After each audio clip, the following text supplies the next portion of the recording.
Assalamualaikum warahmatullahi wabarakatuh. Salam sejahtera bagi kita semua. Yang terhormat Ibu D.R.A. Sumartini MM selaku Kepala Sekolah SMA Negeri 5 Kota Bekasi. Yang terhormat Ibu Yani Lestari SPD selaku Guru Bahasa Indonesia, serta teman-teman kelas 11 IPA 7 yang saya banggakan. Pertama-tama, marilah kita panjatkan puji dan syukur kehadirat Allah Subhanahu wa Ta'ala yang Maha Pengasih, Maha Penyayang. Karena atas rahmat dan karunia-Nya kita dapat berkumpul pada kesempatan kali ini. Salawat beriring salam, tak lupa marilah kita haturkan kepada junjungan besar Nabi Muhammad SAW yang telah membawakan kita kepada zaman yang berilmu pengetahuan ini. Teman-teman sekalian, banyak orang mengatakan masa remaja itu masa yang paling indah. Mengapa demikian? Di masa remaja, kita bisa banyak mendapatkan pengalaman-pengalaman yang unik, seru, dan juga menyenangkan. Dan hal itu pasti susah banget buat dilupain. Selain itu, di masa remaja kita juga mengalami masa-masa pubertas. Jadi, apa sih yang dimaksud sama remaja? Remaja itu adalah masa peralihan manusia dari masa anak-anak menuju ke dewasa. Di masa ini juga sering banget terjadi ketidakstabilan emosi yang tidak sehat. Nah, ketidakstabilan ini yang mampu menyebabkan remaja-remaja ini banyak yang ingin melakukan sesuatu, meskipun hal itu tidak patut untuk dilakukan. Seperti yang udah kita ketahui, kalau udah remaja itu orang tua biasanya ngawasinnya nggak sepenuhnya kayak pas kita kecil.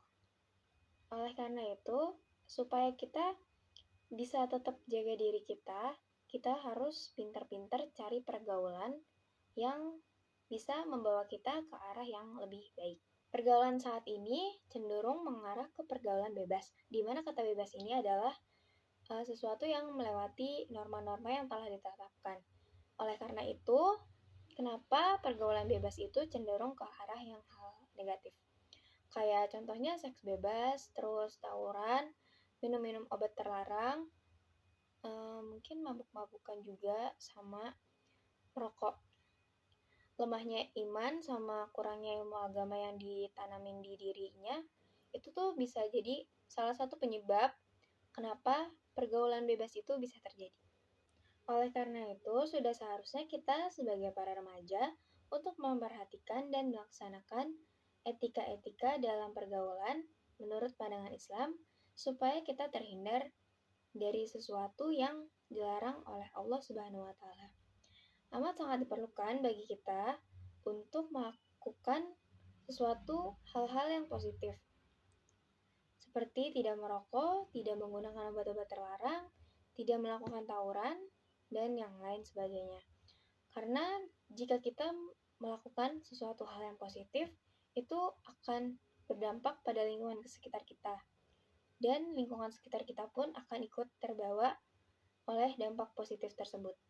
Buat kalian, para remaja yang udah terjebak di dalam pergaulan bebas ini, segera keluar dari lubang hitam ini karena hal ini tuh bisa ngerusak masa depan kalian, masa depan yang udah kalian rancang, yang udah kalian impi-impikan, dan itu bisa rusak karena pergaulan bebas ini.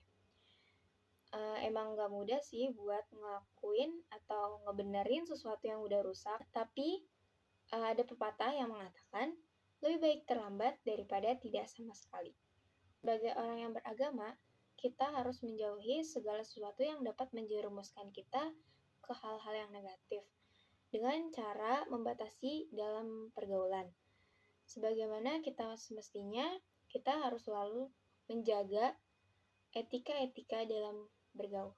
Pergaulan harus dapat kita batasi supaya kita bisa ngebedain nih mana pergaulan yang masih wajar, mana pergaulan yang udah di luar batas. Jangan kita tuh ngebiarin diri kita buat terus ikut arus yang udah nyimpang. Karena itu bisa berpengaruh banget sama masa depan kita nantinya. Jadi, ayo kita buat buka mata hati kita, karena gak semua yang kita lihat itu pantas buat kita lakuin. Oke, sekian uraian ceramah dari saya. Mohon maaf apabila ada kata-kata yang kurang berkenan di hati kalian semua. Bukan maksud saya buat menggurui, tapi ada kalanya kita sebagai sesama manusia untuk saling mengingatkan supaya terhindar dari hal-hal yang tidak diinginkan. Terima kasih atas perhatiannya. Sekian, wassalamualaikum warahmatullahi wabarakatuh.